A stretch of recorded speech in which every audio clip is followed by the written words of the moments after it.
anda bahawa bakul rotan yang sering kita lihat hari ini sebenarnya mempunyai sejarah yang telah wujud sejak ratusan tahun dahulu?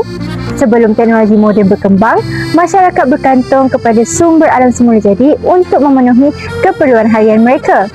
Rotan menjadi pilihan kerana sifatnya yang kuat, fleksibel dan mudah dibentuk menjadi pelbagai produk termasuk bakul. Bakul rotan berkembang di kawasan tropika Asia Tenggara seperti Malaysia, Indonesia dan Filipina. Di Malaysia, negeri seperti Sabah, Sarawak, Pahang, Johor dan Melaka mempunyai sejarah yang panjang dalam penghasilan anyaman rotan. Kemahiran ini diwariskan daripada satu generasi kepada generasi yang lain sehingga menjadi sebahagian daripada warisan budaya negara. Seni anyaman dipercayai merupakan antara kemahiran tertua yang dikuasai oleh manusia. Walaupun rotan mudah merebut, penemuan corak anyaman pada artifak purba membuktikan bahawa masyarakat terdahulu telah menggunakan sumber alam untuk menghasilkan bekas penyimpanan yang praktikal. Ciri-ciri rotan yang kuat, tahan lama dan mudah dijentuh membolehkan pelbagai bentuk serta corak dihasilkan. Oleh sebab itu, rotan menjadi bahan utama dalam perkembangan industri kraftangan tradisional dan bakul rotan dianggap sebagai salah satu warisan kraftangan tertua dalam sejarah manusia. Pada zaman dahulu, bakul rotan digunakan untuk membawa hasil pertanian, mengumpulkan hasil hutan serta menyimpan makanan dan peralatan harian. Kirikan bakul rotan dapat dilihat melalui teknik dan corak anyaman yang berbeza mengikut negeri. Setiap corak anyaman bukan sahaja mencantikkan bakul, malah melambangkan identiti budaya, kreativiti, masyarakat serta hubungan mereka antara alam semula jadi. Selain itu juga, Melaka turut memainkan peranan yang penting dalam perkembangan anyaman rotan di Malaysia. Sebagai pelabuhan perdagangan yang terkenal pada abad ke-15, hasil anyaman tempatan diperkenalkan kepada pedagang dari China, India, Timur Tengah dan juga Eropah. Perdagangan ini meningkatkan nilai produk rotan dan memberi peluang kepada masyarakat menjadikannya sebagai sumber pendapatan. Menariknya, walaupun bakul rotan merupakan warisan tradisional yang telah wujud sejak berabad-abad lamanya, keunikannya masih kekal relevan hingga ke hari ini.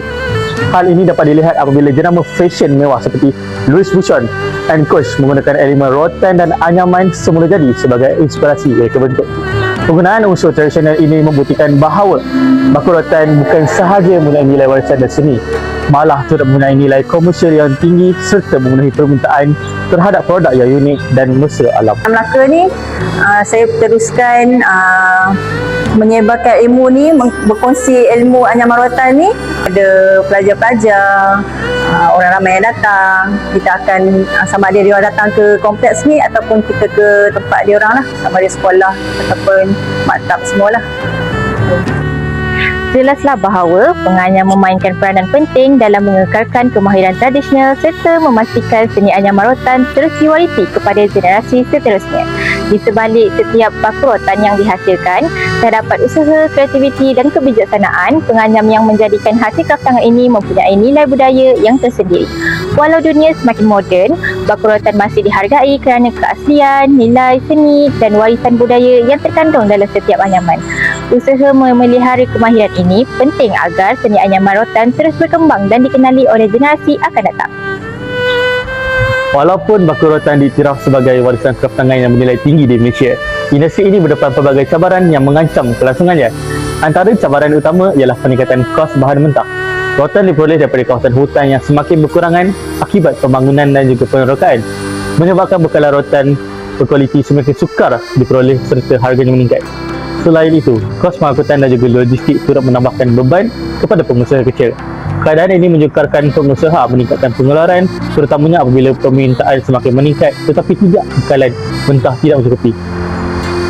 Bukan itu sahaja, proses menyediakan rotan sebelum dianyam juga memerlukan masa, tenaga dan juga kemahiran yang tinggi.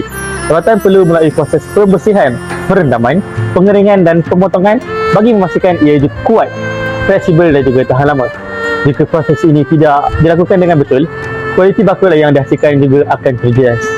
Peningkatan kos pengeluaran turut menyebabkan harga bakul rotan meningkat.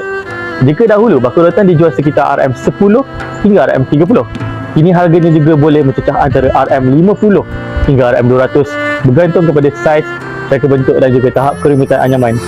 Walaupun harganya lebih tinggi berbanding produk buatan kilang, bakul rotan menawarkan ketahanan, nilai seni dan juga ciri mesra alam yang sukar ditandingi. Selain isu kos, industri ini juga menghadapi masalah kekurangan tenaga mahir. Kemahiran menganyam biasanya diwarisi secara turun-temurun, namun semakin ramai generasi muda memilih pekerjaan lain yang menawarkan pendapatan yang lebih stabil. Keadaan ini bukan sahaja mengurangkan jumlah penganyam, malah mengancam keaslian corak dan teknik anyaman tradisional yang menjadi identiti warisan masyarakat Melayu. Tambahan pula, seni anyaman memerlukan ketelitian, kesabaran dan latihan yang berterusan sebelum seseorang benar-benar mahir. Jika keadaan ini berterusan, industri anyaman rotan akan berdepan kesukaran melahirkan artisan baharu untuk meneruskan warisan tersebut.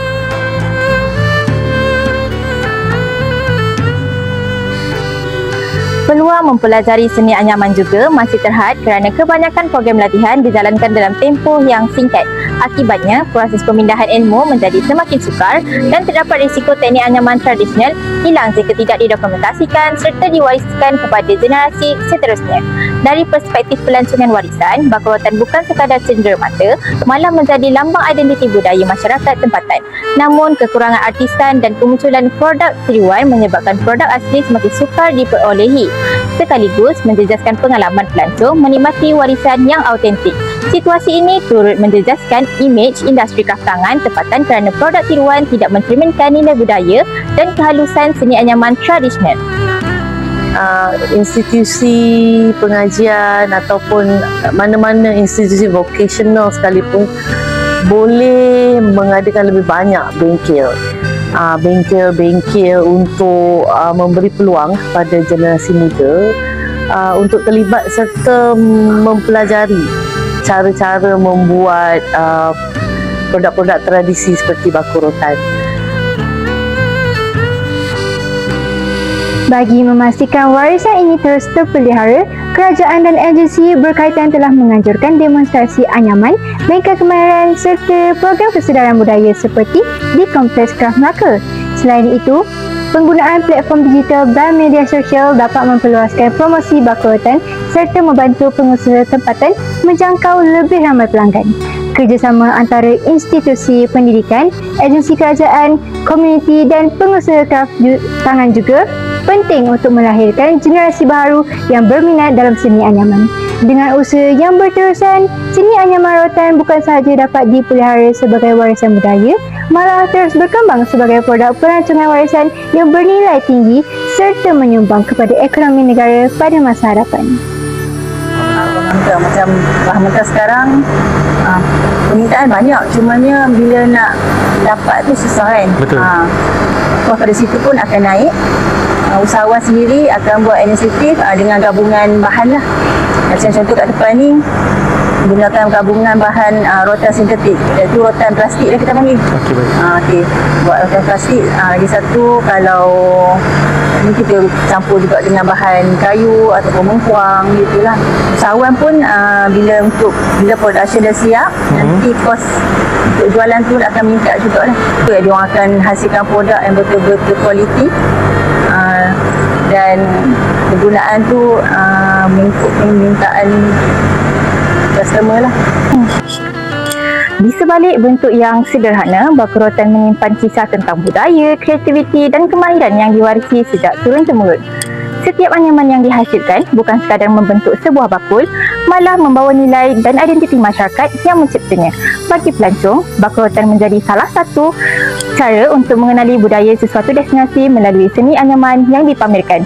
Keunikan ini yang menjadikan baku rotan terus mendapat perhatian walaupun dalam dunia yang semakin moden. Namun begitu, setiap individu yang mempunyai pandangan yang berbeza terhadap nilai baku rotan, ada pelancong yang melihatnya sebagai lambang keunikan budaya yang sukar ditemui dalam produk moden yang dihasilkan secara besar-besaran. Sebahagian pengunjung pula menganggap baku rotan sebagai cendera mata yang menyimpan kenangan sepanjang perjalanan mereka. Perbezaan ini menunjukkan bahawa penghargaan terhadap baku rotan dipengaruhi oleh minat, pengetahuan serta pendedahan seseorang terhadap budaya tempatan. Walaupun pandangannya berbeza, kedua-duanya tetap mengiktirafkan baku rotan sebagai produk warisan yang bernilai. Penghargaan tersebut menjadi lebih jelas apabila baku rotan dinilai dari sudut pengalaman dan maknanya kepada masyarakat. Pelancong yang berpeluang menyaksikan demonstrasi anyaman atau berinteraksi dengan pengusaha kraf lazimnya lebih menghargai hasil anyaman tersebut kerana mereka lebih dapat melihat sendiri usaha dan ketelitian yang diperlukan untuk menghasilkan setiap bakul. Bagi masyarakat tempatan pula, bakul rotan mempunyai makna yang lebih mendalam daripada kegunaan hariannya. Walaupun penggunaannya semakin berkurangan akibat perubahan gaya hidup moden, produk ini masih dikaitkan dengan asal-usul serta tradisi masyarakat setempat. Bagi sesetengah individu, bakul rotan turut mencerminkan kesinambungan nilai dan budaya diperturunkan daripada satu generasi kepada generasi yang lain. Hal ini menunjukkan bahawa bakul rotan terus dihargai sebagai warisan yang menghubungkan masyarakat dengan akar budaya mereka. Saya sangat suka bakul rotan. Saya suka bakul rotan tu lebih daripada semua handbag-handbag yang berjenama. Jadi memang dari dulu lagi, daripada zaman sekolah lagi, saya bawa bakul rotan tu as my lunch bag. Dan bila saya dah kerja ni, saya buat dia sebagai handbag. Cuma hari ni bakul rotan tu tertinggal. Dan saya notice bakul rotan semakin hari semakin mahal. Even sebagai handbag, depending on dia punya material yang dipakai tu. Kalau dia original rotan, itu memang sangat-sangat mahal lah. Dan bakul rotan ni comes in many design juga. So even the brand yang mahal-mahal pun sebenarnya ada menggunakan bakul rotan as one of their handbag design. Dan ternyata memang bakul rotan tu berkualiti, tahan lama dan sangat useful. Jadi bagi saya yang suka campak-campak barang lah handbag ni, bakul rotan is the best. Secara keseluruhannya, masyarakat tempatan dan pelancong menghargai bakul rotan daripada pelbagai sudut yang saling melengkapi. Ada yang melihatnya sebagai lambang budaya, manakala ada yang lebih menghargai fungsi, keindahan seni serta nilai sejarah yang terkandung dalam setiap anyaman. Perbezaan ini dipengaruhi oleh tahap pengetahuan, minat dan penilaian seseorang terhadap warisan budaya. Walaupun alasan penghargaan berbeza, bakul rotan tetap diiktiraf sebagai produk warisan yang mempunyai nilai yang tinggi. Oleh itu, usaha memelihara dan mempromosikan seni anyaman rotan perlu diteruskan agar warisan ini terus dihargai oleh generasi akan datang. Anyam rotan dari pagi siap bakul menjelang senja. Kerja tangan penuh seni warisan bangsa kekal selamanya. Syukur Alhamdulillah kepada Allah SWT dengan limpah kurnia dan izinnya jugalah kami dapat menyiapkan tugasan blog menteri ini dengan jaya-jaya. Setinggi-tinggi penghargaan dan ucapan terima kasih kami tujukan kepada kedua ibu bapa kami yang disayangi atas segala sokongan moral, kewangan dan doa yang tidak pernah putus sepanjang pelaksanaan tugasan ini. Penghargaan ini juga kami rakamkan kepada Puan Siti Aisyah, Pembantu Pegawai Latihan Kompleks Kraf Melaka, dan Puan Azuna Ahsan, Pensyarah dan Pengkaji Warisan Pelancongan UiTM yang telah banyak membantu serta berkongsi ilmu dan pengalaman. Tidak lupa juga kepada rakan-rakan yang terlibat secara langsung maupun tidak langsung dalam menjayakan penghasilan blog menteri ini. Semoga dokumentasi ini dapat meningkatkan kesedaran masyarakat tentang kepentingan memelihara seni anyaman bakul rotan sebagai warisan budaya yang bernilai untuk generasi akan datang. Sekian, terima kasih.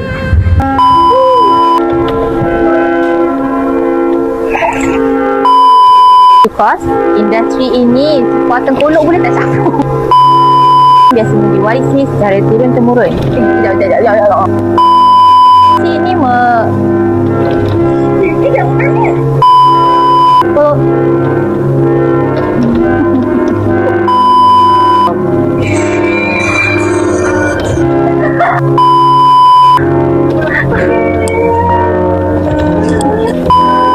Dan seni anyaman rotan. Itu sahaja proses menjadikan rotan semakin Aku tu cakap learning.